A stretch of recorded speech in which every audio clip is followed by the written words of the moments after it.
മുൻപൊരു വിവാദമായ സംഭവമാണ്. അത് KSU നേതാക്കളെ മുഖം മൂടി ധരിപ്പിച്ച് കോടതിയിൽ ഹാജരാക്കിയിരുന്നു. അതിൽ വടക്കാഞ്ചേരി CI UK ഷാജഹാനെ സ്ഥലം മാറ്റിയിരിക്കുന്നു.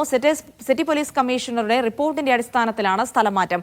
ഷാജഹാനെ അടിയന്തരമായി പോലീസ് ആസ്ഥാനത്തേക്ക് വിളിച്ചു വരുത്തി. നടരാജ് പരശുരാം വിവരങ്ങൾ നൽകും. നടരാജ്, ഏറെ വിവാദമായതാണ് KSU നേതാക്കളെ മുഖം മൂടി ധരിപ്പിച്ചു കൊണ്ടുപോയ സംഭവം. അതിൽ വലിയ പ്രതിപക്ഷ പ്രതിഷേധമടക്കം ഉയർന്നിരുന്നു. ഇപ്പോൾ CIക്കെതിരെ നടപടിയെടുത്തുകൊണ്ട് നിലവിലെ പ്രതിഷേധങ്ങളെ തണുപ്പിക്കാനാണോ നീക്കം? എന്താണ് ഇന്ന് സംഭവിച്ചിരിക്കുന്നത്?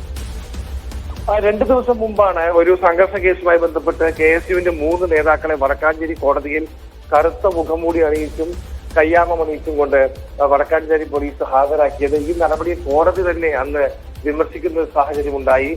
SHOയിൽ നിന്നും കോടതി നേരിട്ട് വിശദീകരണം തേടുന്ന ഒരു സാഹചര്യം വന്നു തന്നെ ഉണ്ടായി.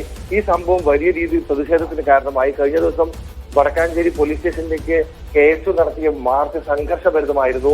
ഇക്കാര്യത്തിൽ ജലപീരങ്കി തുടർച്ചയായി പ്രയോഗിക്കുക മാത്രമല്ല, പ്രദേശത്ത് കണ്ണീർ വാതകം പ്രയോഗിച്ചുകൊണ്ടാണ് പോലീസ് ആ സംഘർഷം നയിക്കാൻ ശ്രമിച്ചത്. ഇത്രയും ഗുരുതരമായ ഒരു കാര്യങ്ങളിലേക്ക് നടന്നത് SHOയുടെ ഭാഗത്തു നിന്നുണ്ടായ വീഴ്ചയാണ് എന്നാണ് സിറ്റി പോലീസ് കമ്മീഷണറുടെ വിലയിരുത്തൽ. അദ്ദേഹം തന്റെ റിപ്പോർട്ട് മുതിർന്ന ഉദ്യോഗസ്ഥർ നൽകിയതിന്റെ അടിസ്ഥാനത്തിലാണ് SHO ഷാജഹാനെ അടിയന്തരമായി പോലീസ് ആസ്ഥാനത്തേക്ക് വിളിച്ചു വരുത്തിയത്.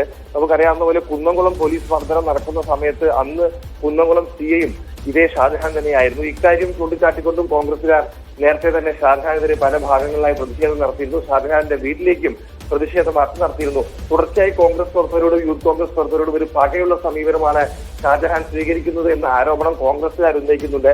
ഇതിനിടയിലാണ് ഈ വടക്കാഞ്ചേരി സംഭവം ഉണ്ടായത്. എന്തായാലും നടപടി CIക്കെതിരെ എടുത്തിട്ടുള്ളതാണ് ഏറ്റവും ശ്രദ്ധേയമായ കാര്യം. അച്ചടക്ക നടപടിയുടെ ഭാഗമായാണ് SHO സ്ഥാനത്ത് നിന്ന് അദ്ദേഹത്തെ നീക്കിയിട്ടുള്ളത്.